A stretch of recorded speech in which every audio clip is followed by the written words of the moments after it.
We really boxing. Who wanted the baddest? Let's see.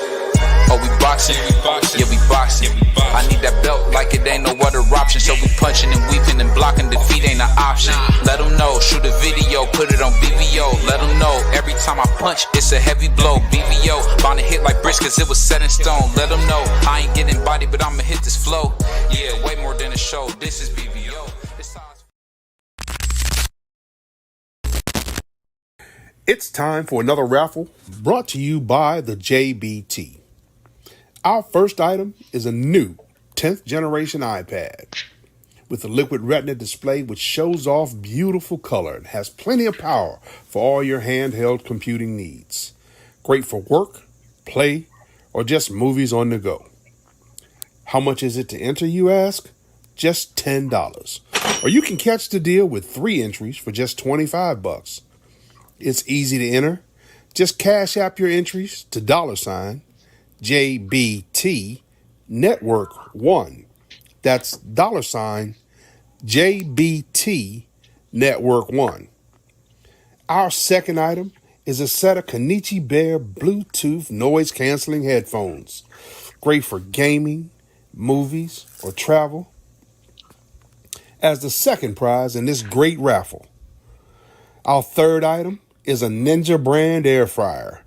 Great for all your air frying needs. Cooking healthy with the JBT. So send your entries via Cash App to JBT Network 1. That's JBT Network 1. $10 each or 3 for $25. Put raffle on the comment line and you are entered. Yo, what's good? It's your boy Prize Fighter, representing And you got BVO Boxing. I got the homie Coach Tommy. What's going on, Tommy? good evening, man. Coach Tommy Morris checking in, man. Just coming to hang out tonight, man. What's good, Yeah, prize fighter? man. Appreciate you, man. Appreciate you for coming on, man. Shout out to the whole JBT. Likewise. Shout out BVO Boxing, my brother. Shout out Free, Crush the Legend. Shout out T, all the brothers, man. Y'all smash the like when y'all come on in. Please smash the like. Please smash the like. We need those. Let me see who in the chat. Let me talk. Shout out to Big Ace. Shout out to my guy, Just Do. Shout out to what do you call him? Big Drop Dre. Shout out Dre. And of course, my brother, BVO Boxing. But boxing is slow right now, coach. We got it looks like we're gonna have Tank. We touched on this yesterday. We had Tank, we got Tank and Lamont Roach in Houston. How you feel about that? I feel good about it, man. Mhm. I'm gonna tell you why I feel good about it because Tank just beat a dude that was regarded as a top 3 lightweight in the world in Frank Martin. Mhm. Like I don't expect him to just get back to back top 5 individual. He can't just. It looked like he'd been trying to secure fights, and it looked like people haven't been wanting to fight him. I believe the word I heard about Loma turned down 10 million. I don't know how true it is or not, but what more can you do to make a fight happen? And Lamont Roach can fight. Kid is good, and he's getting better and better, and he's coming off of 2 big wins. And why not? Why not make it happen, man? I'm glad to see the fight. Is it Yeah, is it a I'm big like you. fight? I'm not super excited about it, but I'm cool with it. You know what I'm saying? Yeah, I'm all right with it too. Cause at this point, I don't care no more. Like I come from an era where, like in the '90s, in the mid to late '80s, the guys would want to fight each other. They didn't care about where it was, what the date. They just needed they camps and they go do what they got to do. Nowadays, they move a little different. But I don't care. I just want Tank to stay active. I don't like these fighters staying out of the ring 18 months, 21 months. Like I said yesterday, I don't like that. So people say, well, why he didn't fight this guy? Why he didn't fight that guy? Well, because you guys got to understand, there's politics in everything. There's politics in boxing. This, so it's we might want it, but it can't happen in today's climate. But I'm just happy that he's staying busy. It's gonna be I'm pretty sure they're gonna load the undercard up. They're talking about David Benavidez and Jesse Hart from Philly, and there's rumors of Charlo and Andre, but I don't know how true that is. Big Charlo and Andre. I mean, I think the Ooh. undercard will be loaded, but I think it'll still be an event. You think it'll still be an event? Yeah, I think it's going to be an event. Anywhere Tank goes, I believe it's going to be an event. I believe he was successful last time him and David Benavidez shared the spotlight. So why not do it again? You know, if it ain't broke, don't fix it. Right. If it's going to keep, you're going to keep bringing people into the crowd, man. Let's get them. Let's bring them all in, man. Yeah, I'm with that too. Like, I think it's going to be a good vid. I think the pay per views will do pretty good in today's pay per view world, but um, there's a lot of boxing fans are not happy about this. They are grinding Tank up. Like you said that Loma, not you, but there's rumors that he's turned down $10 million. Devin, not Devin. Well, Devin's at one. Looks like he's at going to campaign at 140 or higher. Um, Yeah. the challenges is at 140, but he tried to get a fight with Shakur for whatever reason that didn't happen. And credit, like I kind of agree with my brother Just Do. Like I like his take on that. Like, come on, let's be honest. We knew that fight wasn't going to be next.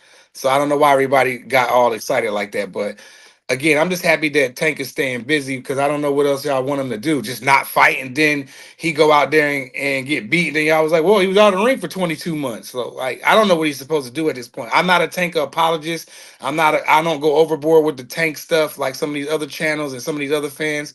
But I'm just kind of going to stay neutral in this. No, I'm neutral on it, man, because I'm a bigger fan of the sport than I am Right. the individuals. You know what I'm saying? Right.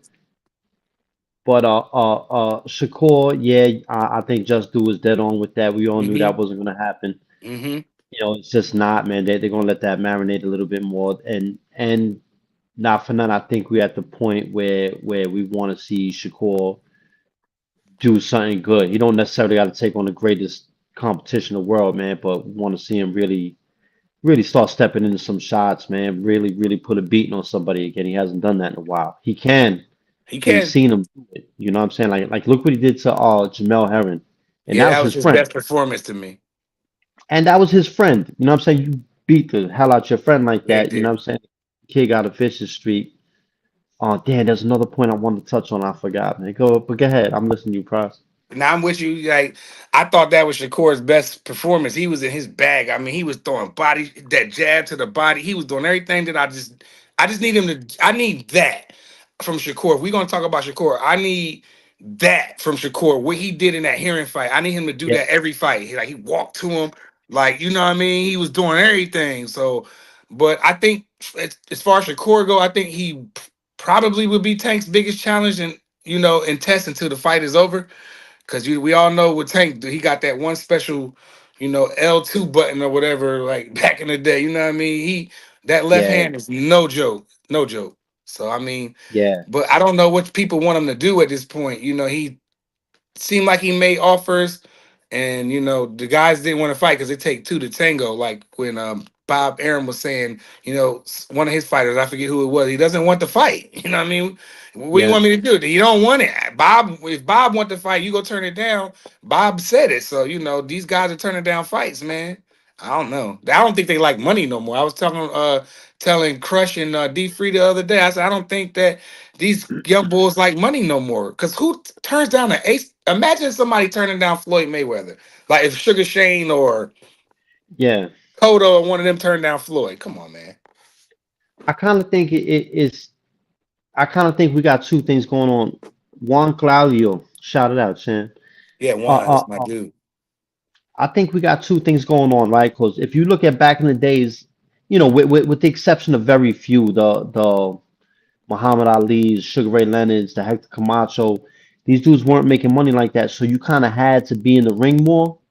You know what I'm saying? And now where you got these dudes where you're getting where at least the superstars of the sport are getting paid their worth, and maybe even beyond that, they don't have to fight as often, and they start this cherry picking shit now Yeah. because ain't none of them going hungry.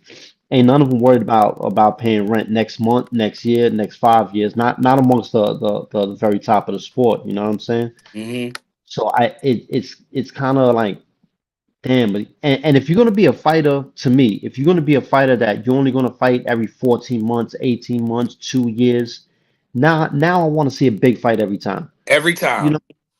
if you're gonna fight twice a year, I get it. I get it. You have 1 or 2 average fights, boom, then have a big one. I'm cool with that. Yeah. I'm like you. Just stay active, man. I've been watching this sport pretty much all my life. Um, I just want to see guys stay active. Like I don't like. I'm a fan of Earl Spence, right? Now I stayed neutral with him and Terrence Crawford fight because I like both of them, and that's my I I'm can a do Paul whatever I fan. want. Yeah, I can do whatever I want. So I like both of them. It's not a crime. Like people was Right, trying to right. make you pick a side. I stayed in the middle. So, but Earl, at up until this point, he's been out the ring too long. You talking about jumping in there with Fondor, and now they're saying Janabek at 60. I don't even know what he's doing. He's Ooh, too inactive. Charlo's too inactive. They, especially when they're not on Instagram, they love live. You ain't seen them nowhere. Now they're just unactive. These fighters are just too unactive, and I like guys like Abdullah Mason who stayed active, so people got to take the good with the bad. Tank is giving another young and upper inner city kid an opportunity to change his family's life. See, y'all just want to see the negative oh, stuff about it. I'm not making excuses for Tank. I don't like the fight. yeah. I don't like the fight, but I'm just saying, but he got to do something. He don't want to sit around, bro. Like nobody wants to do that. He doesn't seem like the type of guy that want to sit out that long like that. Tank. So it is what it is, man. I hope that people. I understand you guys' frustration because they're going to charge us a bunch of money for pay-per-views and ticket sales are going to be through the roof or pricey or whatever. But it is what it is. This is what the world we're living in. You know? And again, like to make the same point again, Tank just gave us the Frank Martin fight, man. You know what I'm saying? He just gave us the arguably the third best lightweight in the world. So if we saying, yeah, well, me, if I'm saying, I don't mind having an average fight now and then if you give me a big one once in a while, then he's doing that. He's doing just that for me, man. So I'm not mad at him. Me I'm neither. not mad. And I would also like to see more of these champions defend their titles. I'm more Yeah. impressed with someone who defends their title than someone than just merely getting a title and then looking to move up into another division or go in another direction. Right. And then and defending your title. What I love about that often that can sometimes lead to when we'll start seeing younger fighters in championship fights instead of having them babied along. This will Mm. put them right in line for them fights more Yep. because I say if it was up to they got me, a shot. I'd make these champions. It'd be mandatory to fight a unification fight every time, every year. It'd be mandatory. I'll make it mandatory. If I can own all the sanctioning bodies, I would make it. Y'all gonna unify. Somebody gonna be undisputed every year. You'll have an undisputed Yeah, champion. But I want to switch gears real quick a little bit. I want to talk sure. about you a little bit. What was it like for you growing up in the city when as a child growing up into a man?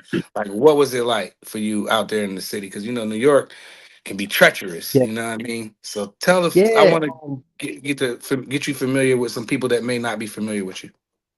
Well, I didn't grow into manhood in New York City. I grew into manhood in the New York State prison system.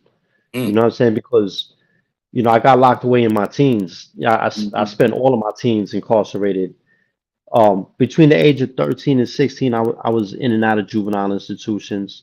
And then at 16, I had got locked up on 2 separate murder cases. And so I was gone. But now growing up, even though I didn't get to reach that up part of grown up, you know what I'm saying, on the Yeah, yeah. street, um, growing up it was wild for me. It was different for me, man. When I was and anything I say here, anything I share, I don't say this to try to get sympathy for nobody, and I don't say these things to try to make excuses for any of my past actions in my life. I take full responsibility for my actions. But growing up, it was I didn't, it was me and my mother for one. I grew up with my mother I was born in Queens, New York. Actually, I always represent Brooklyn because that's where I came out the house. Brooklyn. Shout out Brooklyn. Shout out Queens too. I, I was born in South Jamaica, Queens. When I was a baby, my father went to prison. My father's an Irish American. My mother's a Cuban. She's from Cuba, and he went away to prison, so he was out of the picture. And we were back and forth between South Jamaica, Queens, Bushwick, Brooklyn, East New York, Brooklyn, and then we settled in Astoria, Queens for a little while when I was maybe 5 years old. Okay. And around the age of I'll say 6, 7 years old is when I realized what my mother did to make a living. My mother was a waitress and she sold cocaine. So that was how I grew up. So I grew up in a home where I was taught that police were your enemy, were people you gotta watch out for at all times. Um, Grew up accustomed to violence. It was wild, man. But at the age of 11, that's when I moved to East New York, Brooklyn. Went to Bushwick, Brooklyn, back to Bushwick, Brooklyn, and then moved to East New York, Brooklyn, and that's where I came out the house. Word. That's where I learned how to survive. And it was Ain't yeah, easy. it yeah, it was different, man. Now, with you spending like a lot of your teens in the system, what did that? How do you look at the world today, being what you've been through? How did that change like the way you look at the world today? Could you narrow down the world or aspect of it or Just something? like how you That's a look big at question. things today. Like you was down for a minute, now you grown. Now how do you look at things? Did that change? Did it have any like what's the word? Damn, I can't think of the word. But did it have any effect on you? Like, what did it make you? Did it make you see the world different? Like, what did it do for you, like mentally? Yeah, Like the way you approach life and stuff like that. Like, what did it do for well, you? part of what it did for me, man, I gotta say, well, there's certain things about approaching life and the way I view things that have just come with maturity that I think is going to happen with most people with natural maturity, but specifically as a result of being sent to prison with a sentence of 25 years to life. That was my sentence, 25 years to life, and I went away for 25 years to life. That experience brought me in touch with a different segment of America, and I'll explain that to you. I grew up in Queens, New York, Brooklyn, New York. New York City is one of the most diverse areas of the world. You know what I'm saying? You have people of so many ethnicities, races. I'm fortunate to have grown up around a lot of different people, and going through the prison system, I ran into a lot of people who weren't on that, Yeah, who were very racist. Not necessarily the prisoners. Some of the prisoners, yeah, but the correction officers who were all from upstate New York, from these country areas, and they would I experienced racism, in a very different way, being called a spick.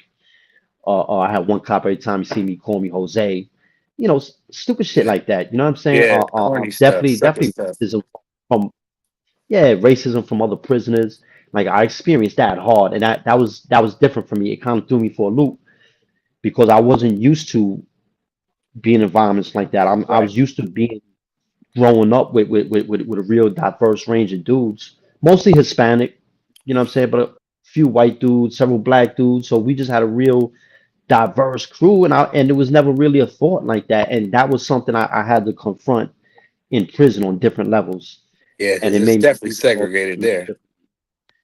Yeah, that. So I don't know if that made me view. Yeah, I didn't answer your question. That didn't make me view the world differently, but it gave me a little more insight into having them type of experiences. Now, when you first got into boxing, who was that first dude that you was like, "Yo, I love this"? For me, it was Mike Tyson. So watching him destroy people, I'm like, man, because between Mike Tyson and wrestling, I was bad. You know. Yeah. So who was the guy that made you like this? I love this sport right here. Or what The was it? first one who held my attention long enough to watch him on TV was Hector Macho Camacho I because rock he with it. was so flashy. He Mm, come in the ring, start shadow boxing, mhm, shoe shining, bah, bah, bah, bah, bah, bah, bah, mhm. bah. He's going ham.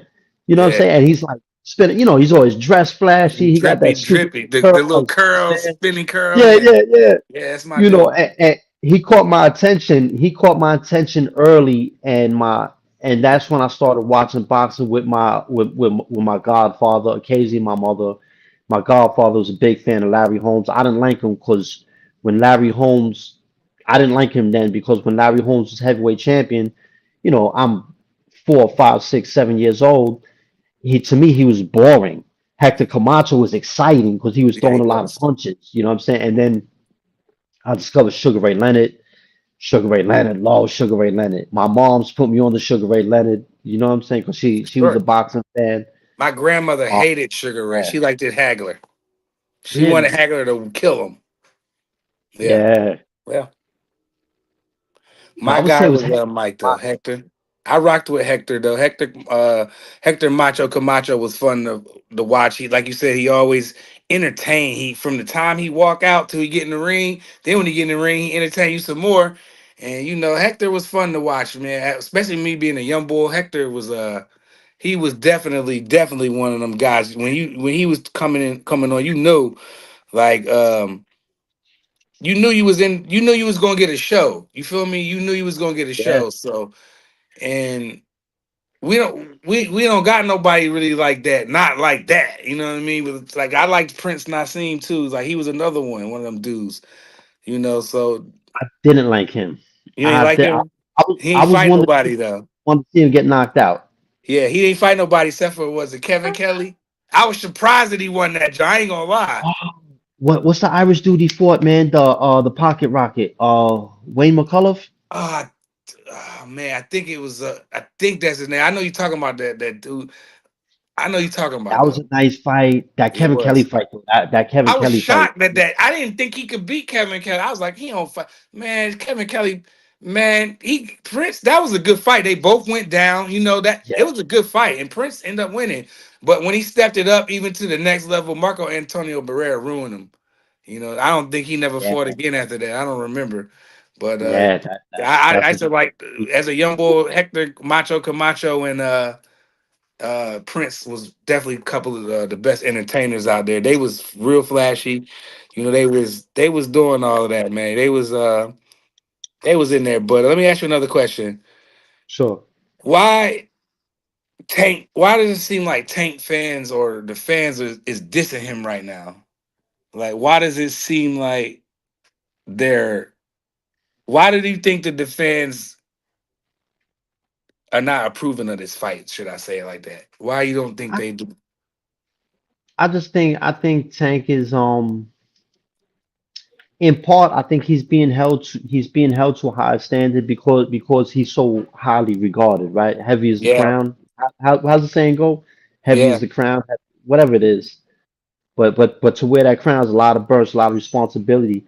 And on the other side of it, it's kind of justified. You did just give us one big fight with Frank Martin, but it's been far and few between. You know what I'm saying? Like his big fights, his really good matchups have been far and few between. It's been a whole lot of very average stuff going on, and people are frustrated. I don't think it's necessarily Tank's fault now. I think a lot of that is the business of boxing getting in the way, promoters, managers, other fighters, etc. So that's why I think it is. yeah. I want to run a commercial real quick from the sponsors. BVO, can you cue me up It's time for another raffle brought to you by the JBT.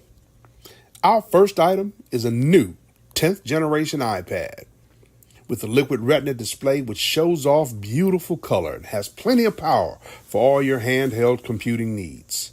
Great for work, play, or just movies on the go. How much is it to enter, you ask? Just $10. Or you can catch the deal with 3 entries for just $25. It's easy to enter. Just cash app your entries to JBT Network 1. That's $JBT Network 1. Our second item is a set of Kenichi Bear Bluetooth noise canceling headphones. Great for gaming, movies, or travel. As the second prize in this great raffle, our third item is a Ninja brand air fryer. Great for all your air frying needs. Cooking healthy with the JBT. So send your entries via Cash App to JBT Network 1. That's JBT Network 1. $10 each or 3 for $25. Put raffle on the comment line and you are entered. Definitely. Oh man, I eat shit, bro. I eat shit. You don't want to do it. Do that shit inside. You don't want to do it. Cause I ain't supposed to, nigga. Nah, never been. Not on my blood. Never been, bro. Yo, you been fed from a silver spoon your whole life. I know that shit. Yo, sign the fucking contract. Nobody, bro. What was that conversation like for you moments How ago? does it feel that you gotta? The only way you're relevant is through me. Relevant through you? What are you talking about? Primo Lopez, the Takeover, two-time undisputed world champion. Sorry for that. I apologize. The producer is obsessed with that guy. And unfortunately, we have to live through a segment here of him on every show. Lately, Don't know shit about boxing. yeah. Again, thank you from the producers. Yeah, that was crazy. But shout out to Big Dre for the drops. Oh, he does the drops for the commercials or whatever. So shout out to him. But what was we talking about? We was talking about We was talking about the fighters who got us into it, and then we transitioned, I think, to why we think Tank is getting so much flack. yeah. Then I got lost from there. I'm I on don't know what the hell I was just thinking good about. right now. Now let me ask you another question because I want to. Sure. I got kind of like ADHD, so I'll be all over the place. How somebody as intelligent as you get caught up in that street life? Is I know the answer probably, but for some people that may not know. Well, I got caught up in the street life because I made the decision to leave home when I was just turning 13 years old, like 12 going on 13 years old, because home was not good by that time. My mother's drug usage outweighed drug selling. You know what I'm saying? Yeah, By that time, now we went through the advent of the crack era. My mother was a victim of that. She became addicted to crack cocaine. And home was not good. You know what I'm saying? There's domestic violence. She getting beat up by her man and shit like that. And we end up leaving that situation. And she moved us back. And then she couldn't pay rent. Things were going good. Lost her job. And then she moved back and made up and moved back in with this dude. And I remember this as a child, man, as a 13-year-old, man. I wanted to go out. I wanted to go outside. I had a little girlfriend. I think I just turned 13. Yeah, maybe just turned 13 or about to turn 13. And she's like, nah, you can't go out. I'm like, why not? I want to go see Chrissy. She's like, nah, you can't go. I'm like, why? Why? Like, I'm pressing her. Like, why can't I go? Like, what's so different now? You know what I'm saying? And she said, Tommy, if you leave this house, you're gonna beat my ass. I said, why don't we just leave, mommy? She said, because I don't have no money and I don't have a job. But when she said that to me, there was like an automatic realization in my head that that's not what the problem is. The problem is crack cocaine. And you ain't gonna get no better. The situation ain't gonna get no better. You're not gonna get us out of here. You can't take care of me. It's time for me to take care of me. And I also had a warrant for my arrest. So they were gonna send me away into juvenile because I had a burglary case. And I wasn't about to let them catch me either. So it's like, catch me when you can. And I broke out and I made my way in the streets of East New York. I lived homeless for a few weeks. I was sleeping in hallways. I was sleeping in abandoned cars, stolen cars, riding the train. Shit was hard. And my best friend, he started hiding me in his closet, like under a pile of dirty clothes and shit. Like that's where I would have to sleep till his mom's just figured out, like, yo, you got time to stay here? Fuck it, he could stay here. And they just kind of took me in, you know what I'm That's saying? love. That's real love. That's love right there, bro. That's that. Like that. I couldn't imagine nothing like that because I grew up kind of opposite of that, bro. I had everything laid out for me. So, but I end up still getting caught up in street stuff because it's addictive. Like the streets are it's everything that I desire in those neighborhoods. And I was raised in North Carolina until I moved up here when I was 19 up in the South Jersey, Philadelphia area. Um, my grandmother bought me a brand new car. I was 16. I was in the I was in 10th grade. I had a brand new car. Once I got that car, my dad said, this could be the best thing that ever happened to you, or it could be the worst thing that ever happened to you. And it ended up being the worst thing that ever happened to me. It haunts me to this day that I had that car because it ultimately led to me not going to school. It ultimately led to me getting in. I can't even say some of this stuff on this platform. And ultimately, it landed my mom like, you're out. You're going up there where your grandparents are because I don't know what to do with you no more, basically. You know what I mean? And my mother is a good mother. Like, we talk all the time. Like, Yeah. she's a good mother. She's a really good mother, but the streets they're hard to avoid, man. Because for me, the prettiest at the time, the prettiest women were from there. Like all the girls was over there. Like everybody outside in my neighborhood and where I grew up at, ain't nobody outside. Ain't nobody outside, bro. And you ain't walking nowhere in North Carolina. Where you walking to? You're not walking nowhere unless you live in Right. the hood. You live in the hood, you can walk. So I'm like, man, we used to catch the bus to the hood. And people, my mom was like, where you at? I'm like, I'm in Mac, I'm in the Mac, I'm in Bragtown. She used to be like, are you crazy? You know what I mean? Where you been at today? So I get it, man. Yeah. Shout out Tim Lay, 856. You already know. You already know. Yeah, You so know, I get it. I feel like for most young for for most boys, I'm gonna use the word boys, they're not men yet, Yeah. but for like most boys, if you don't have a strong father figure, older brothers, a good mentor in your life, you're gonna seek that, even though you don't realize it subconsciously. You're seeking that. You're gonna be seeking that. You're gonna be seeking that male approval or male Hmm. role model or older males who you look at as examples of oh wow, I want to, it might be a habit he has that you just take on for whatever reason. So if you don't have those strong figures in your life at home, it's very easy to find that on the street. And Hmm. another big problem I think we have in our society today, in a lot of other cultures, they have rites of passage when a boy becomes a man. You know what I'm saying? When a girl becomes a woman, that's lacking. And we end up having those type of rites of passion, or those rites of passage in street cultures, like for example, the first time you get locked up, see if you snitch or not. Hmm. First time you go to Rikers Island, see if you let someone rob you or not. The first time you start getting in fights in the street, these become rites of passage for you into manhood. And we start seeking it that way because we don't have healthy outlets to do it, at least not in the community I grew up in, not in East New Yeah. York, Brooklyn. We didn't, you know what I mean? So it was Yeah. different.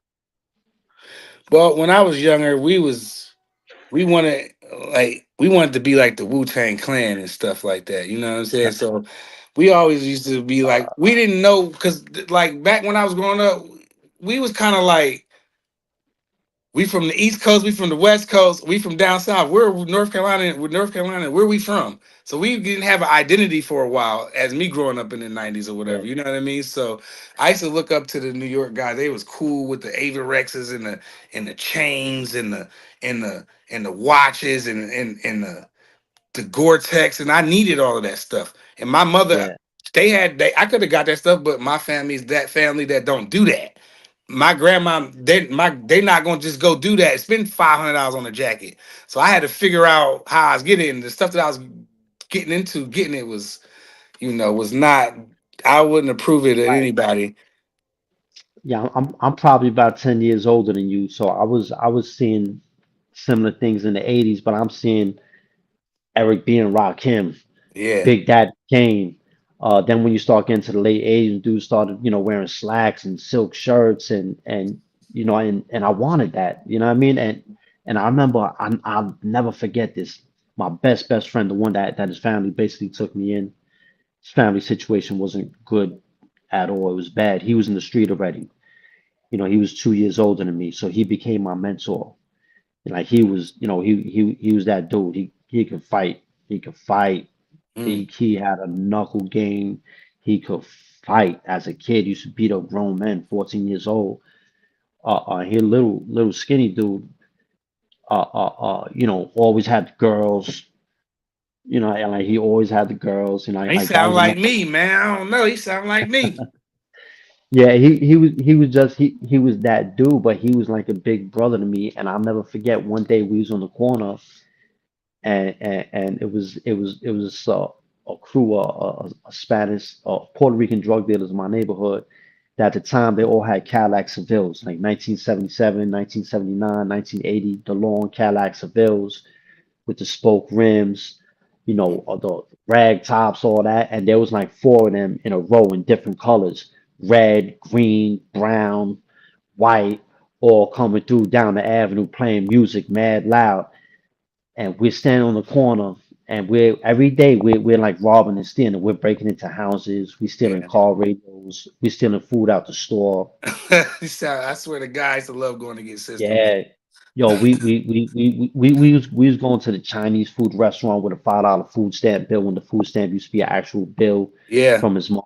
You know what I'm yeah, saying? When yeah. when with $5 you'd be able to get two plates of fried rice and four chicken wings, but you only had enough money for one soda because you used to work out to like 450. Don't ask me how, I don't remember, but that's how it used to work out.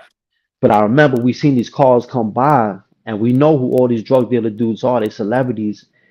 And my Yeah. boy looks at me, he says, "Yo, we're gonna be drug dealers." Mm-hmm. And from that moment on, we set out everywhere, everybody we knew to see who would put some drugs in our hands so we could start selling drugs and making some money and getting something.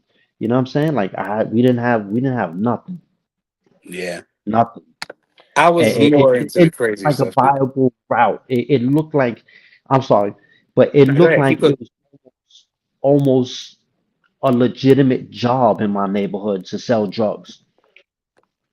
Yeah. If that I makes, was and I into grew up, I grew up seeing my mother sell drugs too, so it was mad regular to me. I never got into the drug dealing thing like that until I got a little bit older. But when I was young, I don't even want to say this because I don't know if my family watch. I'm a little, but I was into taking things. So I started off small. Then I elevated to. I felt like that I was so good at taking things that I could go into Blockbuster and take things. Remember Blockbuster, right? Yeah. Well, no, I Oh, don't. I remember the okay. So name. Blockbuster is where you used to go rent your movies and your VHSs and Okay. stuff like that.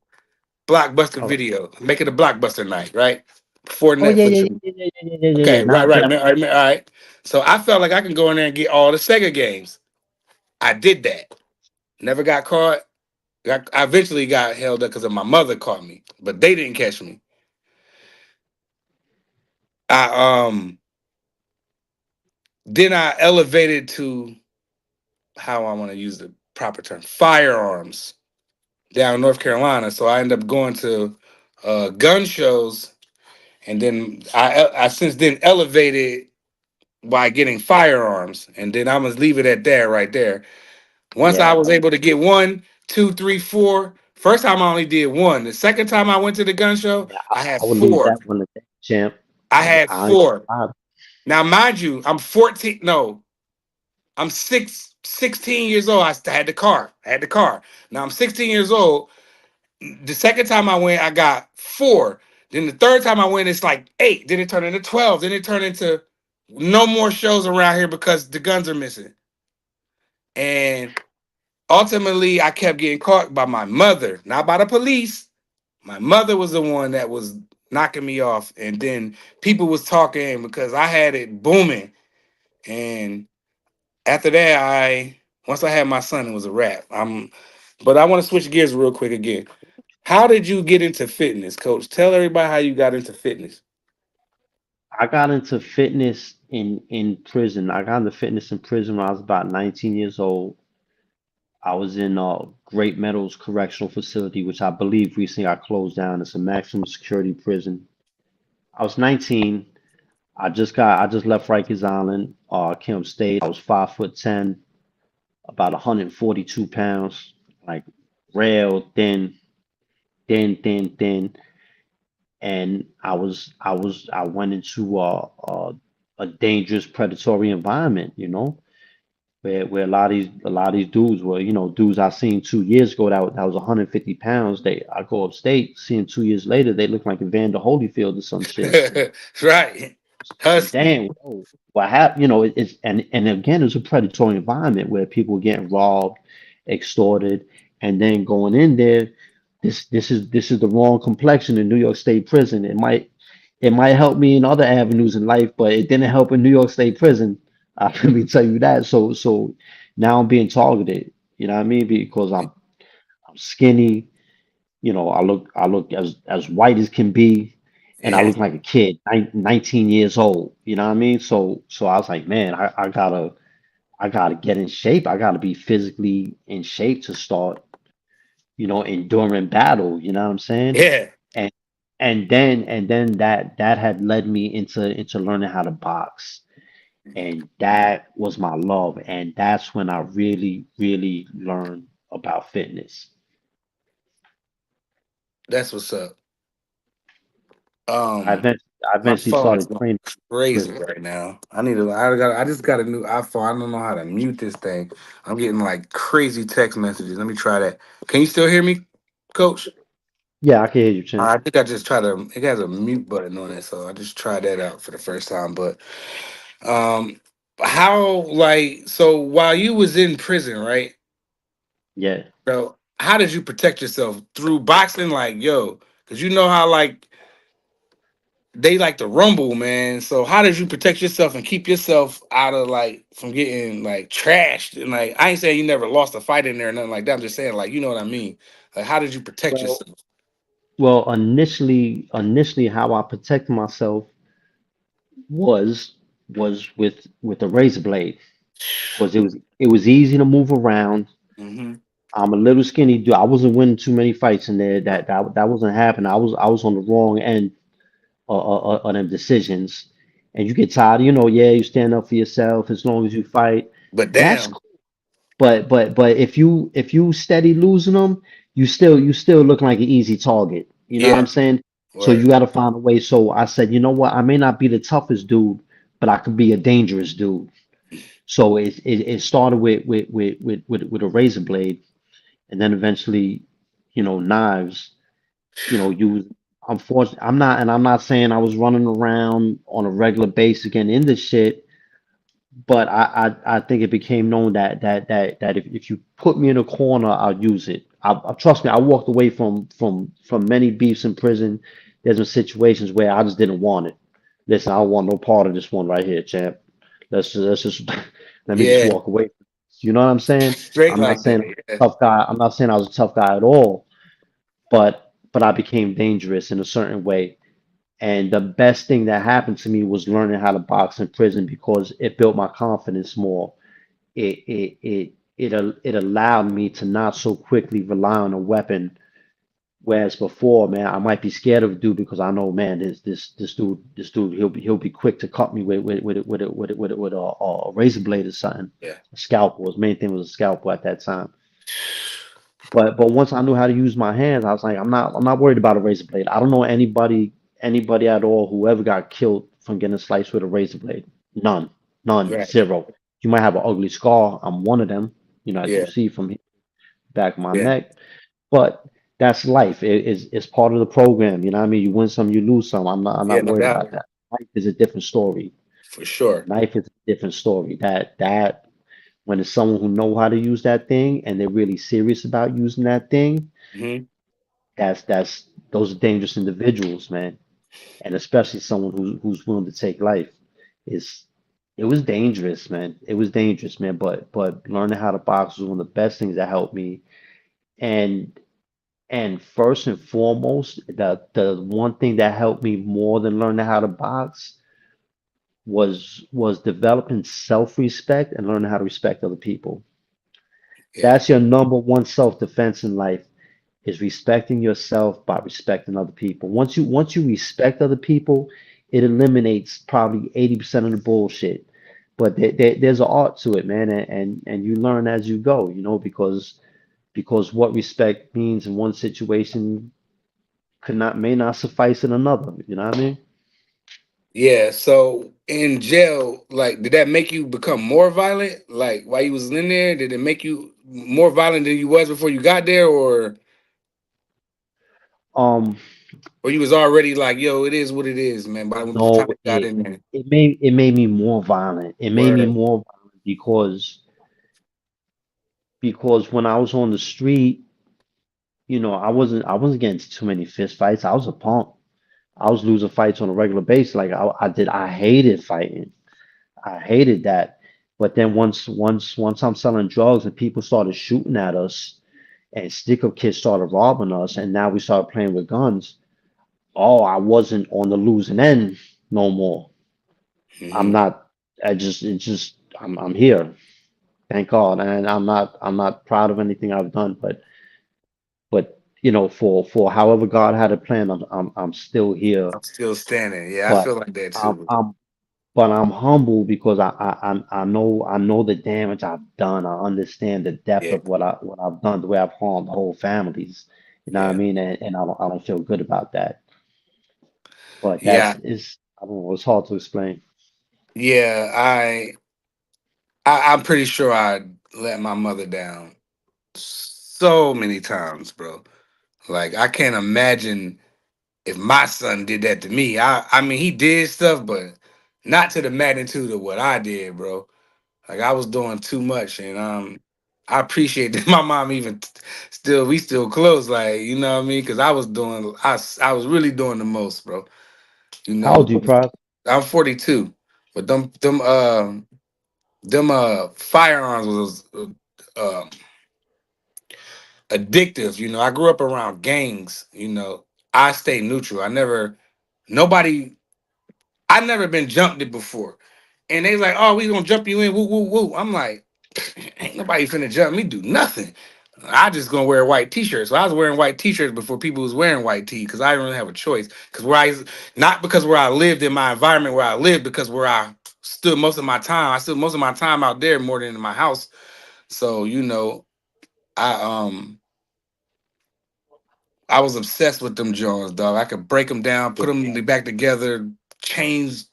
I don't even want to talk about that. So I could, I could do Yeah, like I was addicted to them Jones, though. I tell you that for I sure. I understand. I became addicted to that too, but thank God for Yeah, you. no Those doubt. times are so far behind you, it's beyond the statute of limitation. There's nothing you could be prosecuted for. Yeah, no. Thank God you're not involved in none of that life today. I'm just saying all this for fun anyway. Yeah, I'm not serious. exactly. You know what I mean? Because it is what it is. But growing up around them gangs, so it's a little different from like where you grew up at.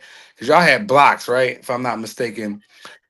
Me growing up, you couldn't wear certain things. I was with my mom one time in like Food Line or something, and young boys was in there stealing stuff, and I had on a maybe a red and white San Francisco 49er jacket. And next thing you know, these young boys is approaching me. My mom like, my son is not involved with that. Back then they wouldn't disrespect your mom.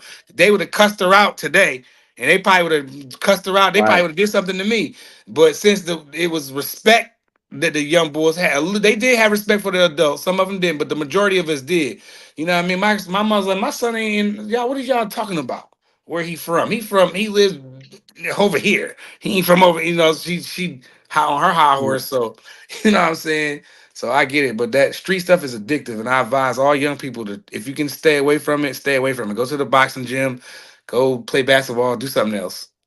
You know, for real. Yeah, find something else that's addictive, man. That's not Now, gonna prison cell. if you don't mind me asking, how you get that? How what you was rumbling in prison when they cut you in jail, or that happened in the streets? Like, how did No, that no, no, happen? no. That happened in prison. Someone came behind me, Word, boom, hit damn. hit me with a razor, man. Strong was shit was leaking all crazy. You probably was like, oh, Yeah, yeah. yo, that's so crazy, I was dog. Like, proud of people, but yeah, yeah, that's crazy, dog. Like, I respect the hell out of you, bro. Like, cause I couldn't imagine going through something like that, man. I just can't imagine. It's a blessing that I didn't get in trouble. You know, and I just thank God. Like, man, I'm so glad that I didn't let that, you know, as looking back, because I should have been booked a couple of times, but it never happened. So I just kept it pushing. Once I found the union, I said, then 2 years later, once I joined the union, my son came and it was all she wrote. It was no more bad stuff. It was over. It was done. I was done with it. yeah, Completely man. done with it. Yeah. I'm- I mean, I think I was done with it. I was done with it before I left prison. Like, you know what I'm saying? Like I had to free my mind before they let me out of prison. I feel like otherwise I would have never made it out of prison. Yeah. I can dig it, bro. Like prison, Prison. that's somewhere I don't want to go. That's somewhere I raise my son telling, boy, I'm telling you, go something, they're gonna do something to you. They're gonna do something to you. And my son used to look at me. I used to show him like documentaries and stuff. I was trying to avoid because I never been. So you know, but yeah. So what? So you're not in New York City no more, correct? You're not. You don't No. live there. All right, bet. So what made you get up out of the city, man? I kind of know the answer, but educate the people. What made you just like, you know what? I need to change the scenery. A few things made me change the scenery. One, the rent is just crazy out there. Crazy work. The rent is crazy. And I feel like if I'm paying $3,000 a month, which I was for a two-bedroom apartment, um, I shouldn't have to come outside and see rats the size of my feet, five, Man, six, seven of them outside when I walk my door immediately, like fresh outside my door. Like what am I paying for? You know what I'm saying? I don't want to live like this no more. In one sense, and then in another sense, man, I feel like I had too many demons associated with New York. yep. My demons, my this was familiar ground for my demons. You know what I'm saying? And at some point, I started having a little bit too much fun, because I was released when I was 43 years old. I got locked when I was 16. When I was 17, about just about a year later, they released me by mistake. Mm. They released me by mistake when I was 17 for 4 weeks. How does that happen? Well, I'll tell you how that happens. So I get locked up on a gun case. Right. We're driving through Queens, New York. Cops pull us over. Firearm. No G words. Firearms. It's all good. Nah, you good. Keep cooking. Yeah. Keep cooking. So we all flee the vehicles. Police followed me, followed down a block where they said I walked and nabbed me and searched that whole block, and they came back with a 9mm and a 357 Magnum. I don't know if I can say that.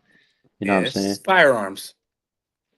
Yeah. Firearms. Trey Pound 7. You know, I rock with those. I had a snub nose, but carry on.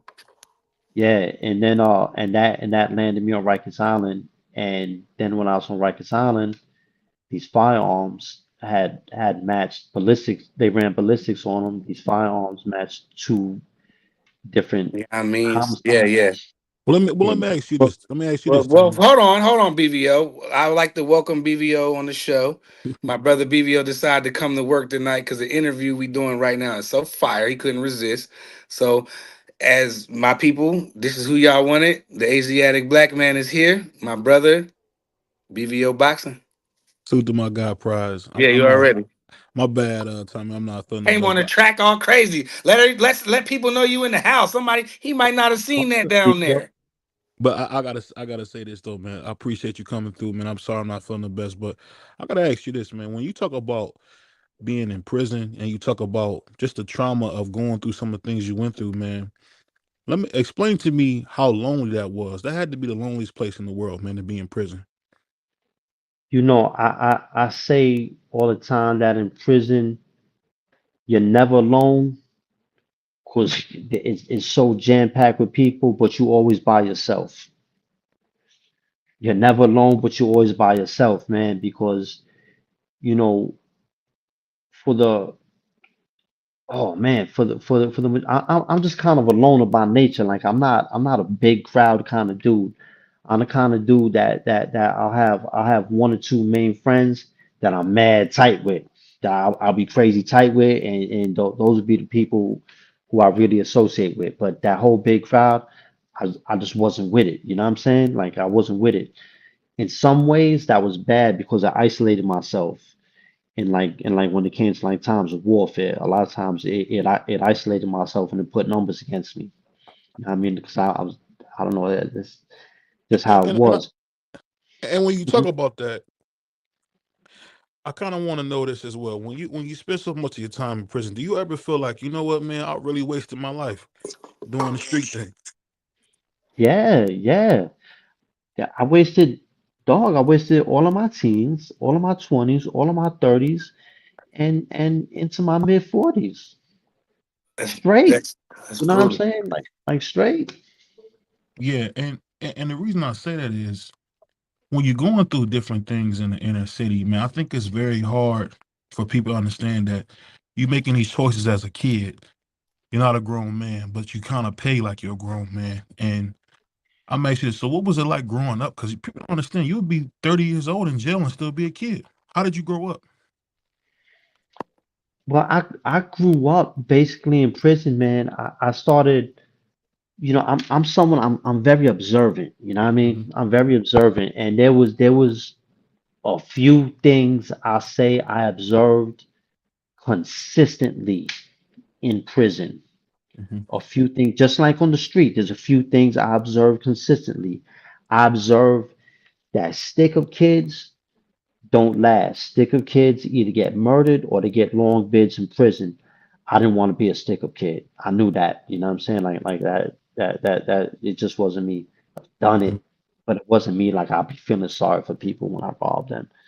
Like, you know what I mean? Like, I'm not Yeah. for that. You know what I'm saying?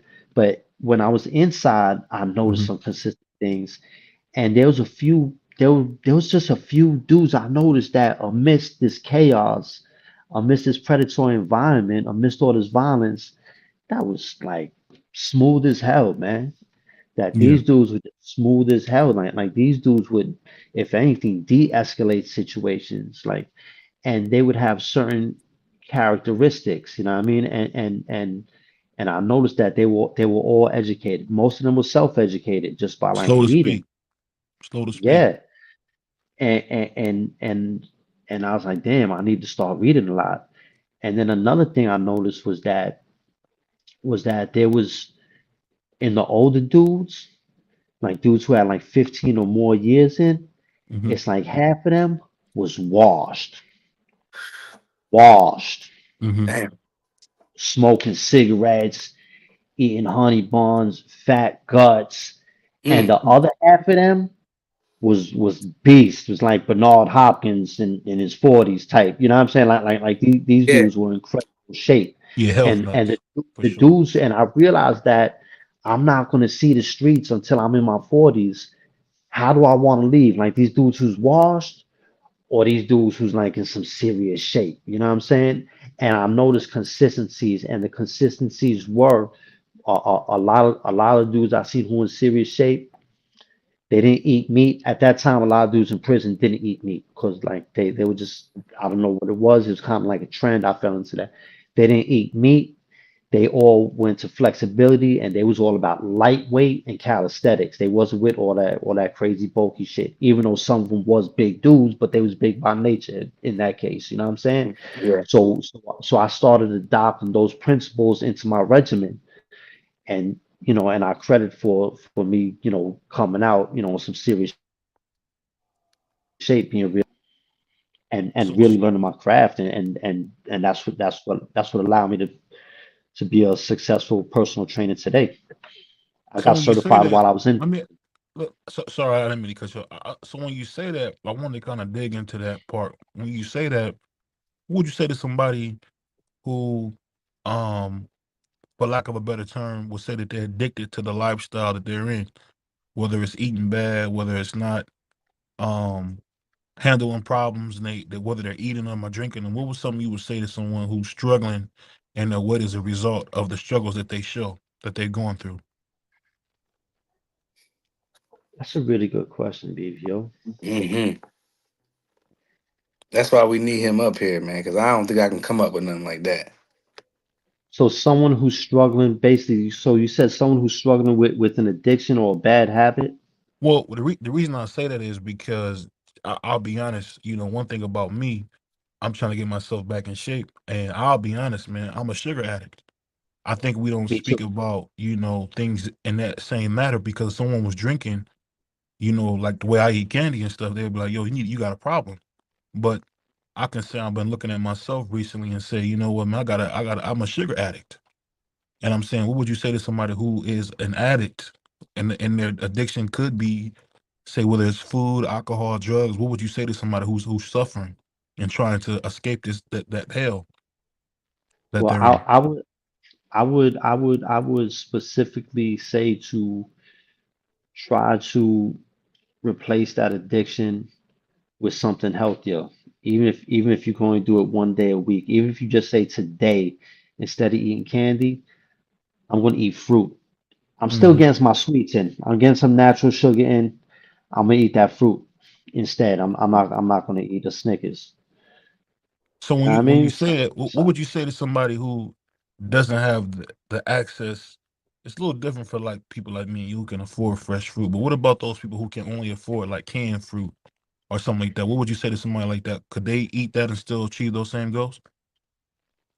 Y- Yes, you can, and I would recommend rinsing off the canned fruit because a lot of times it comes in like a heavy syrup where they add sugars and stuff like that. Hmm. Rinse that off. It's not as I don't think in most cases it's as good as fresh fruit, but so what? Take it, eat as much of it. I say eat as much fruit and vegetables as you possibly can, and you will eat a whole lot less of everything else, Hmm. right? You know what I'm Hmm. saying? Because if say for example, if you eat a salad 20 to 30 minutes before your meal, your appetite is less. It's clinically shown you're going to eat less in that meal. So if it's going to be steak and potatoes, guess what? You're going to eat less steak and potatoes. Hmm. Yeah. And before you know it, your portion sizes are down, and now you're getting all this good fiber and you're getting all this good nutrients. And a lot of times we're eating food that is nutrient empty. Hmm. It's mineral empty. So what happens is your body has enough calories, but it doesn't have enough minerals. So now your body is telling you you're hungry because really it needs minerals. It doesn't need more calories, it needs minerals. But what we do is taking more calories, a lot of times in the form of sugar. That's how the sugar addiction operates. I'm a sugar addict. That's how the sugar addiction operates. And now all of a sudden you packing on so many calories, we just getting fat. Hmm. It, it, it is And the reason I apparently that's ask how you this that stuff is because I think the hardest thing to do for most people is to get in that mirror, man. And when you get in that mirror, it's very unforgiving, and you can say, you know yeah. what, hey, I want to change, I want to have a better life. And I'm just saying, you know, when you try to change, I'm just trying to get a better understanding on how did you gain that? How do you help somebody who's having a struggling with that willpower?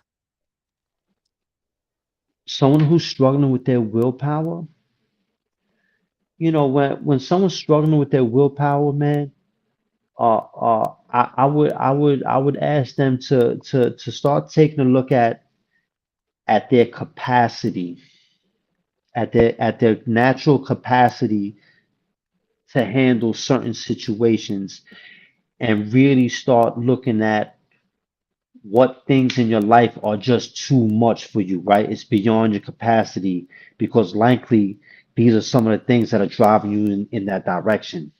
It's easy to say, stop doing this, but the things that are driving you to this are still happening. You know what I'm saying? So therefore, a seed is going to bear fruit. So we got to Right. get to the root of it. So let's start looking at what things in your life are just too much for you. It's just too much for you to handle, and Yeah. start addressing that. And a Yeah. lot of times you know what it is. A lot of times you know exactly what it is, and you're not addressing it. Yeah. And when you say not addressing it, I'll ask you this: when someone is successful, let me ask you: have you noticed that when people are successful, they usually sometimes are heavier? Like if they work an office job and they kind of spend most of their time sitting down. Mm-hmm. Um, when you meet people like that, do you notice that sometimes people almost trade their health for wealth? If that makes any sense. Absolutely. Yes, yeah, it makes sense.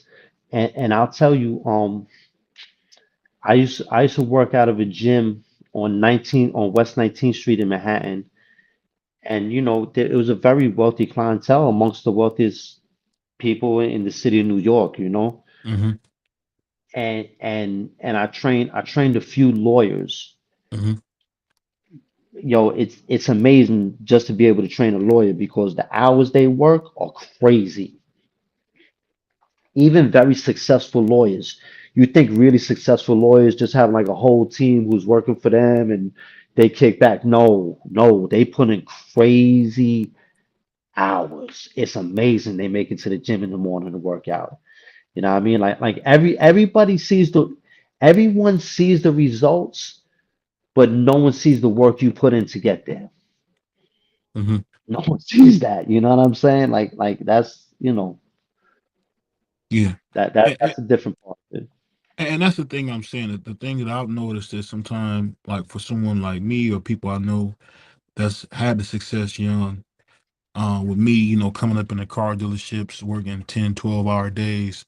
And to be honest with you, in a sales environment, it's probably some of the worst foods you can ever imagine being served to you on a consistent basis.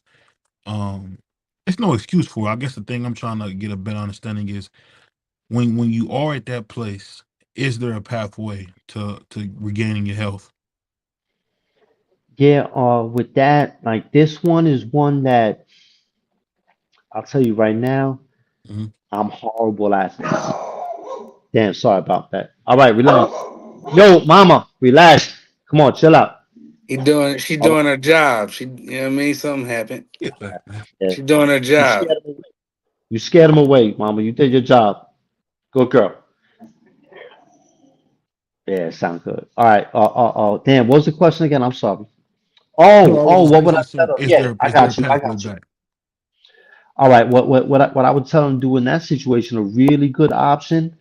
I'm not great at this. Thank God. Thank God I have a fiance who helps me with this a little bit. Is meal prep. Meal prep. Like whatever amount of food you cook, start cooking a little bit more Mm-hmm. and storing it, having some little Tupperware and when you meal prep, you're gonna portion control and take that with you. That's lunch. Throw it Yeah, in the microwave. Boom, there you go. I'll tell you a funny story. I remember, man, I had went through some really, really tough times financially, and I had got like into great, great shape from starving. And I remember thinking to myself, like, that's not sustainable. And I always say, what would you say to somebody who say, only time I've ever really fasted or didn't eat was when I was broke? What would you say to somebody like that? You know what? I would say you're still here, right? You're Yeah, still here. still here. That's You know my what I thing. You still here, man. mean? Dan, give me a second here. That's how I am though, BB. I agree with him. Like no matter what happened, I'm still here, bro. I'm still Yeah, here. for sure. I'm still here, man. And the sugar BBO, to be honest, I'm addicted to sugar too right now. As soon as I get off this show, I got a Snicker bar, a bag of Gushers, I got soda. I can't wait to go destroy it, smoke some more, and get on my PS5. I'm not even gonna lie. So you're not the only one struggling with that sugar. It's just that you're naturally bigger than me. So you look at me and be like, man, you know what I'm saying? Dog, no, bro. Yeah. I'm not jacking it because it's I'm a gonna sugar. catch up with us.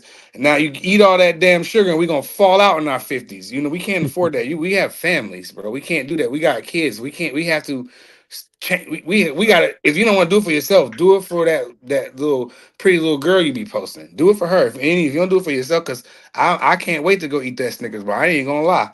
That just because I'm not as big as you, because you're just a big dude, just because I'm not as big as you, don't mean it doesn't affect my body internally. You feel me? So I'm with that Yeah. sugar stuff too. I'm with you on that. You're not alone, brother. Me too. And let me give you a fact on sugar. We have in our body what you call telomeres. Our telomeres are indicators of how long we're gonna live. Mm, I know how long was it? How long we're gonna live? How long we're gonna be able to live healthy, or something along them lines. But it's a very real indicator of how you're going to age or how long you're going to age. And sugar shortens those telomeres without question. Like mm. without question. Like that's clinically proven. You know what I mean? Like sugar is horrible. Yeah. Sugar is So horrible. And the let, most dangerous sugar you put in your body is alcohol. I love alcohol too. so let me ask you this, Me too. man. Speaking on that, man. What let's start at day one. What's the first thing you can do if you want to say you want to get in shape? The first thing you can do if you say you want to get in shape, start by drinking a minimum of half a gallon of water a day. Okay. That's that's not, and get up earlier. Get up earlier in the morning and start doing it early. Mm-hmm. Yeah. I do that Early when in I go to work. When I get to work at 6:30 in the morning, I'm hammering water because I probably had a couple Coronas the night before and I'm dehydrated. But nevertheless, the water's freeze, cases of it all over the job, and I get home and I don't even want to look at water. I don't want to I'm look at it. dehydrated right now. Let me grab a water, Yeah, no please. doubt. 1 second. Go ahead, no doubt. Yeah, that water is key. And when I get to work, BVO, I hammer like three of them joints back to back to back to back. Everybody was like, "Damn, you all right?" I'm like, "I'm cool." You know what I mean? But that water is key, boy. So I drink water literally all day long. When I get home from 3 to I go to bed after the show, man, I don't even want to see no water, bro. I feel like I drink so much of bottles of water. I feel like I drink a case of water at work a day. Cause You nothing to know do. the thing that I've done, Tommy, that it's funny, man. I've made like little big changes. Like I stopped drinking pop. I even stopped drinking something that people don't even realize is really bad for you. It's diet pop. So I stopped Mm. drinking Yeah, pop completely, and I started good. drinking water, and I lost weight with that. And then recently, I stopped eating meat, like stopped eating red meat, better Yeah, yet. And I'll tell good, you what, man. Since I've stopped good. eating red meat, I can honestly say, man, I really got to figure out a way how to quit meat completely because I realize it's not natural to us to necessarily eat that meat. And when I say us, I mean just when you Wow, it it's just like went a out on the You went speaker. out, BVL. what Run that back. Spin that back. Yeah. no, what I was saying is I put down the red meat, and one thing I'm working on is I want to put down all meat because you won't believe this, but when I wasn't eating any meat, it was during Lent season. I wasn't even eating any fish. I was just eating no meat. I don't know if you guys familiar with Lent, but during Lenten season, I gave up meat, and I can't tell you how much energy and how great I felt not eating meat. And I never understood, but the reason I stopped eating cows is funny because I've seen how brutal they are to the cow. And when you say, "Oh, well, pause, my bad," Nah, but I ain't even tripping off that. I'm just um, tripping off what you said. I just never seen how brutal they treat the meat that we eat, and I think that's what causes the violence. That's what causes us to be a certain thing because you are what you eat. If you're eating something alive, I because I read agree. this book, man. I don't know if you're familiar with this book. It's a book called How to Eat to Live, and I Yeah, swear this book, man, is just giving me so many eye-opening things that I never realized, like eating bread. We all eat bread. A lot of us eat bread, and you Sherry think that's J. good for you, but it's not. Nope. All those carbs and sugars is kind of funny, man. I'll just say this. Tommy don't know this, but I'm gonna get with Tommy, man. We're gonna get this thing together because BVO is gonna come back it's gonna be on both on YouTube. Pause, Mm. because I know that's the thing. That's the next level. Because you know what I realized, Tommy, more than anything, is that Oh, well, real quick, the BPO, success real is quick. there. I forgot to mention this. Go ahead. I just got to mention this. I trained Ronnie Lott. Real talk. I trained Ronnie Lott via Zoom session on behalf of the Second Youth Foundation. That's what's Word. up. Shout out Ronnie Lott. He's a hit hard. Pause. Yeah, He's one of and my favorites. the reason I'm bringing that up is because I really feel like this, Tommy. I think for the first time, I'm understanding that the success is there. Now it's time to make sure I get, because I'm 34. I need to do it before I run out of time. You know what I mean? Yeah. And I'll just say this: I just never in my life realized how important it is to not only have the money, but to make sure you got the health as well. Because you know what's something crazy about me is that even heavy, like I'll run around 330, 340, which is bad, but I could still grab the rim. I could still, I'm still super athletic. And it's kind of funny. I'm thinking about it now. I'm starting to see my athleticism wane a little bit, and I know it'll come back if I just get some weight off. You don't know if you ever had that Yeah. happen before, and it's like when you're young, you think you can run around big, but I know if I want to live a full, healthy life, especially guys tall as me, I got to come way down. My goal one day is to get down to 225, 220. That's what I want to do, but one day at a time, one day at a time. We get on the phone one day, man. We could talk about intermittent fasting. I could really intermittent fasting, portion control, and really break that down for you. It's a really simple thing, and I think it's right up your alley. It's really what you need. Yeah. Word. That's what's up. That's love. I think, whether we talking about health, whether we talking about our careers, which we do, I think the problem, especially in the boxing community, we not addressing enough of what's really going on. We in a sport where these guys are health freaks. And let's be honest here. I've learned from boxers that a lot of these boxers are not health freaks. They have really, really bad habits of losing weight. Big Daddy Bo did an interview where he would say he would eat ice chips to lose weight. And one of the reasons Yeah. people still shocked that he had brain damage, but a lot of people say because of the way he would cut weight is why he ended up having slow speech now. You know what I mean? Because I guess you drain that water in your brain. When you only got that water to protect you in your brain, it get to smash in that head a little bit. So, make a long story short, I could say, Tom, I think what you do is very, very important. I want to get your message out because I know at the heart of what you do, man, it's a labor of love. I know how much you love people. You're a nice guy, man. Some people call you the Tampa Mr. Rogers, but I'll say this, man. What you doing, man? It's not giving enough credit. But dude, I'm telling you, man, the way you changing lives, man, I really appreciate what you did, man. Because the greatest thing you can ever do is reward somebody with their health back. So salute to you on that, bro. Salute to you on that, man. Because Thank you, man. a lot of people don't Yeah. get that. And I'll tell you this, man, thank you for being People can selfless people enough see to it. do it. People can see it. In really how it really happened on my Instagram. You see plenty of videos of clients What's your that Instagram? Tell everybody your I Instagram, coach. Tell everybody your uh Instagram real quick, and then go ahead and finish cooking. Coach Tommy underscore fitness. Coach Tommy underscore fitness. Coach Tommy Tommy underscore. underscore fitness. There you go, right there. Yeah, I want to say this, Tommy. Salute to my man, Boston Scott. He just got out of prison, man. He was down there with Diddy. He was Diddy's personal baby oil man. So What? salute to my man Scholar coming Pretty home, man. sure he He just didn't made just do bail. that. But let me ask you Scholar something. that is not supported by the rest of the panel. No, it's not. Don't put No, that. that's the Don't put truth. that smut on Scholar. We just seen Scott. We just seen Scholar with I ain't see Jaguar Wright Scholar in the interview. nowhere. I ain't see him So nowhere. salute to my man. Salute to my man, Scholar coming home. We wishing you the best, man. We praying for you, man. Being with the Dittler. But let me ask you this, Tommy, on another note. When you said that you wanted to change your life, man, what was the first thing you did that said, you know what, I'm gonna get my life on track? How did you do that? That's a good question.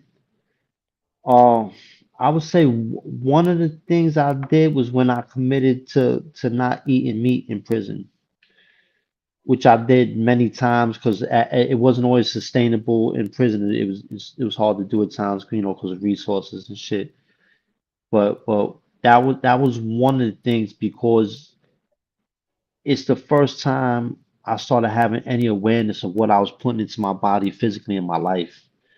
You Hmm. know what I'm saying? I remember just like stealing packs of cupcakes and fucking beer from a store, and I would eat that. I'm like 13 years old. You know what I'm saying? Like I'm thinking about what I was putting into my body.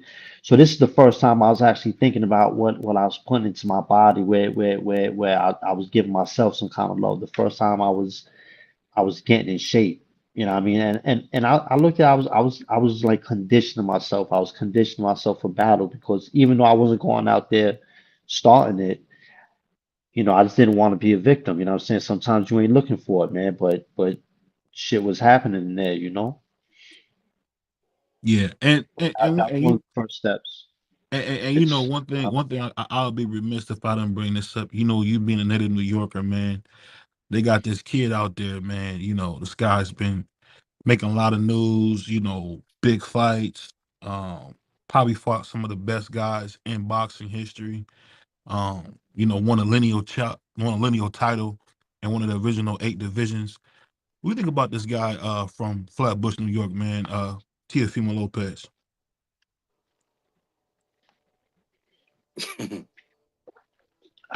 I had to drink a little bit of water for that. Yeah, yeah.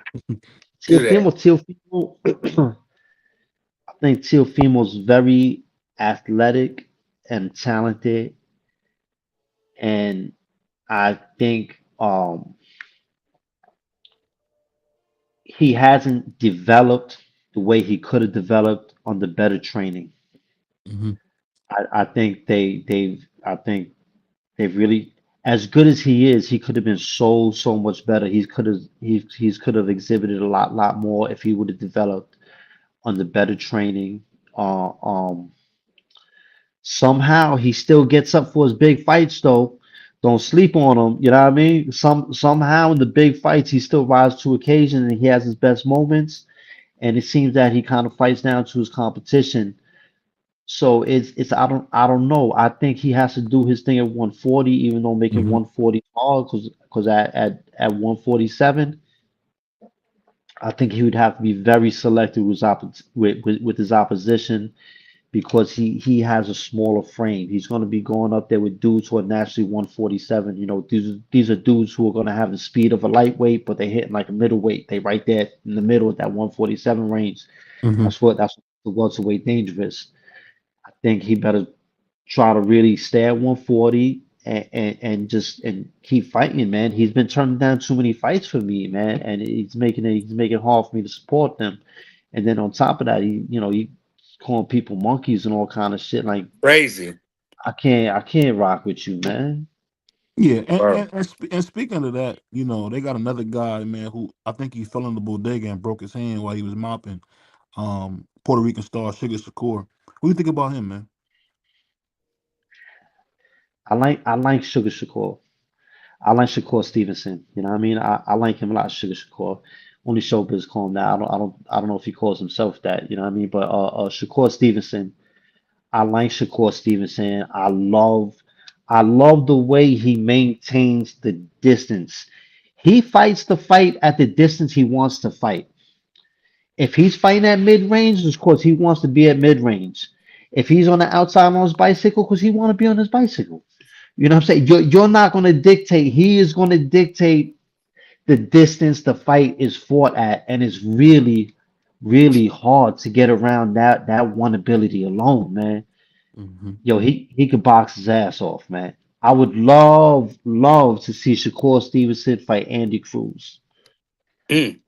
Yeah. That would be Well, that would be people not like gonna appreciate that like me and you because it's gonna be so tactical. But see, I'm a BVO's a more rock'em sock'em robot type of fan. I'm more of a I like the tactical fights that most people consider boring, like with Shakur and Floyd and some of the Sweet Pea. Well, Sweet Pea a little bit different, but those tactical fighters, Andre Ward, maybe, Yeah. I I mean, like them kind of he guys. naming guys that are awful to watch. Andre Ward is awful to watch.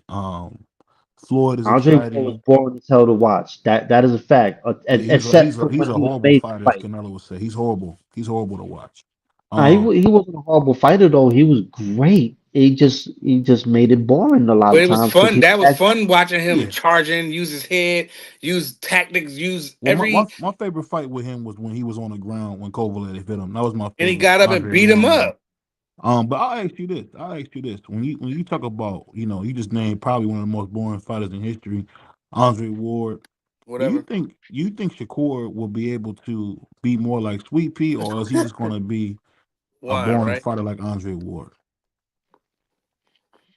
Because Sweet Pea was exciting because I remember he even knocked down Oscar De La Hoya a couple Well, that's times. why I took that one back. That's why I said, well, not Sweepy, but he knocked De La Hoya down once. It was a flash knockdown.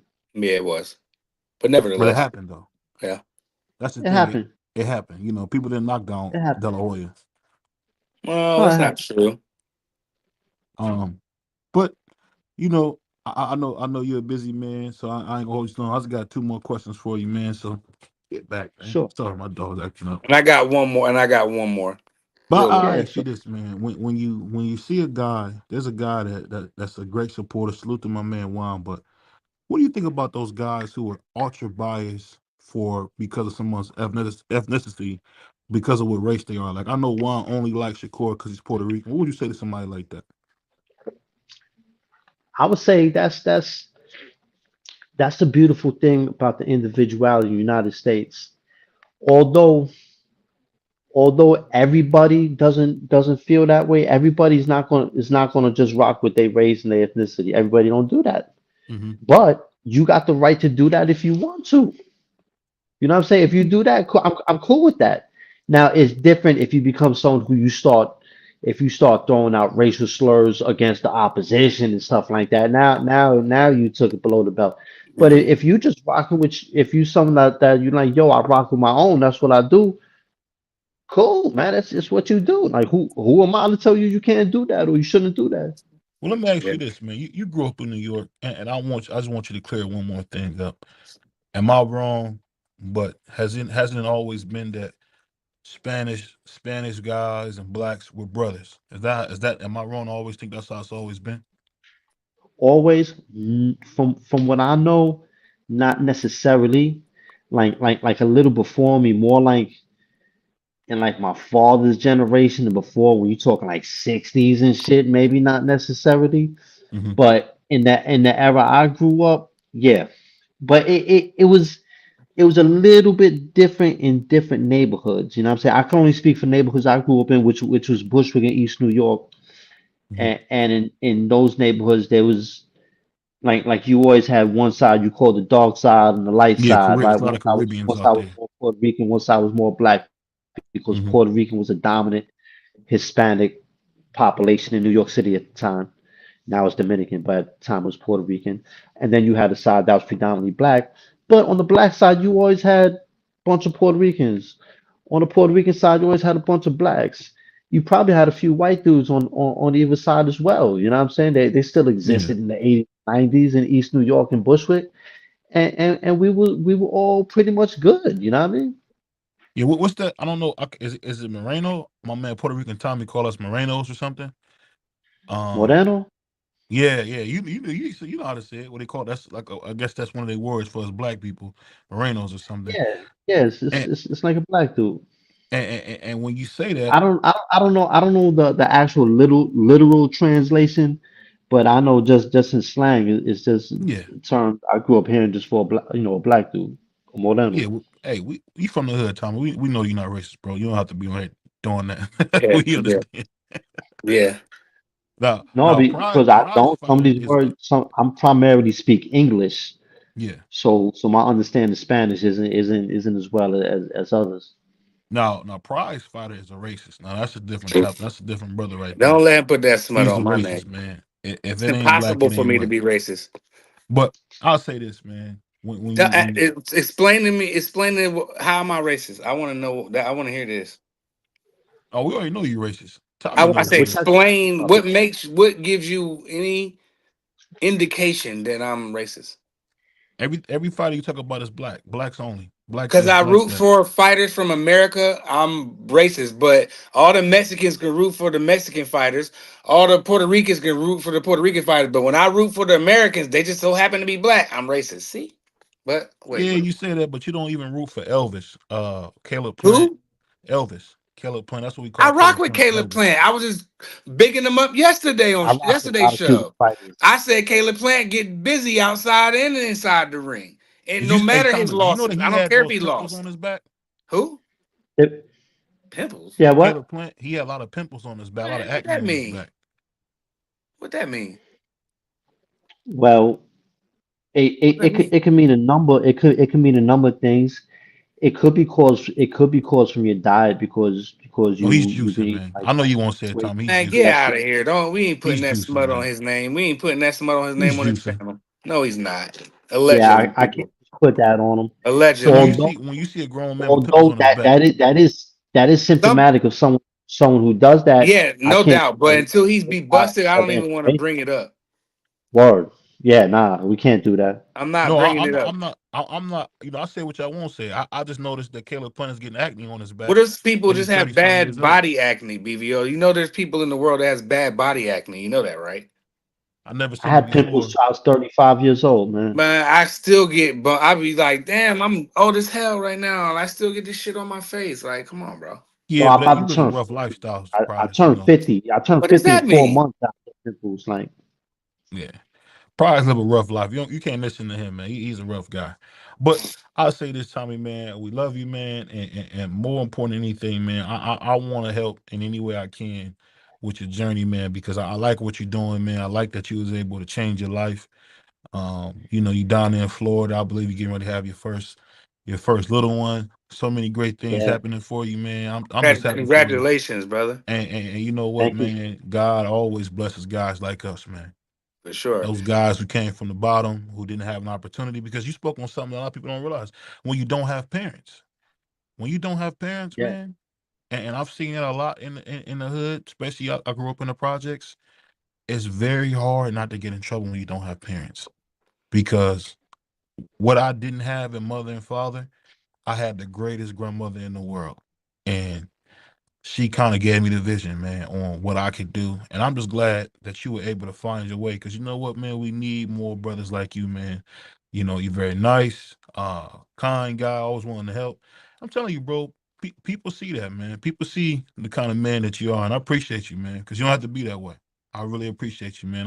I try to make sure I show love when I see you, because ain't no use to me telling you while we viewing you. You Yeah. ain't gonna hit me then. okay. Yeah. I just want to ask you one more question, Go ahead. and I don't know if brother Sure. B real guy. Like, how do you get how do one get motivated to even go work out, get into meal prep, all the right necessary things to do to get Mhm. started? Because starting off is something like when you want to start something off, you want to quit drinking, smoking, or whatever. Yeah. It's cold turkey is tough to do. So, what advice do you have for people that need to All just get right. started? I'll break that down to you. So you want to start with, it's going to be a 3-part plan. Training, right? Number one is exercise is number one. Number two is nutrition. Number three is proper rest. So now you want all three of these things, but we don't care about all these three of these things. All we care about is training for 3 weeks, for 21 days. It takes 21 days to create a new habit, to create a good habit. Just take on one new habit at a time for 3 weeks. Just start exercising for 3 weeks. Now, if you start naturally eating a little healthier, great. That's awesome. You know what I'm saying? But make sure you train. Even if you eat like shit, so what? Make sure you still keep training for those 21 days, for them 3 weeks. You don't have to train every single day. But and the second thing I want to say is when you're just starting, train a little bit. Train way less than you think you need to. Say, yo, you know what? I'm gonna start training for an hour, 5 days a week. Right? That's how a lot of us try to jump into this. If you haven't worked out in say more than 3 months, 4 months, I would say start with 30 minutes, 3 to 4 days a week, 2 to 4 days a week. You know, like whatever you do in 30 minutes, frequency over volume, meaning volume, say an hour-long workout 3 days a week, or 4 30-minute workouts. 4 30-minute workouts is only 2 hours.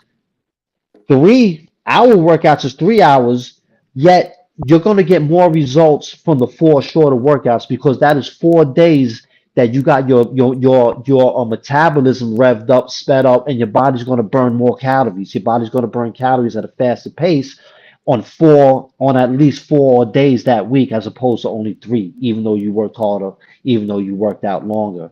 So frequency, it's about the workout frequency. And then if you could be a little bit active on the rest days, like just even going for a good walk, fantastic, and keep up that water intake. It's simple. Train just a little tiny bit frequently. Just start with that. Hey, and on that That's note, man, excellent. check out my man, Prison I need Talk to with write a book Tommy, about man. this You know, shit. we You call should. him East New York Tommy, man. Brother, man, this dude really has a heart for his people, man, and he wants to help, man. So check him out. It's your boy BBO, man. It's your boy Prize Fighter, aka King of the Lot Lizards, man, and we gone. Peace. Peace.